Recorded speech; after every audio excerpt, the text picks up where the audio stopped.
يلا بينا بقى نعمل سلطة مشروم حلوة قوي وهتعجب كل اللي بيحب المشروم، واللي مش بيحب المشروم هيحبه في الوصفة دي قوي. زيت زيتون سخن على النار، هنزل بمشروم فريش، ملح وفلفل، وهقلب حوالي 3 دقايق لحد ما ياخد لون بني. هحضر بولة فيها فلفل احمر، بقدونس، ريحان، هنزل المشروم كله عليه، ونزل الزيت بتاع المشروم وقلب كويس قوي. يلا بينا بقى نحضر الدريسنج. في بولة هنزل بعصير ليمونة كبيرة، خل عنب احمر، لو ما عندناش خل عنب احمر البديل بتاعه خل تفاح او خل بلسمك. بعد كده هنزل بخل ابيض وفصين توم مفرومين كويس، وهقلبهم كويس مع الخل.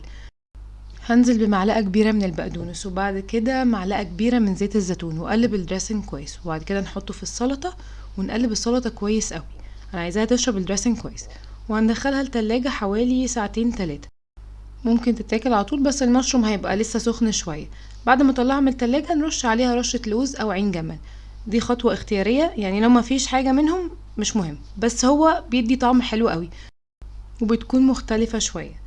السلطة دي مش محتاجة ناكل اي حاجة جنبها، هي مشبعة جدا جدا، واللي بيحب المزازة في الاكل هتعجبه قوي.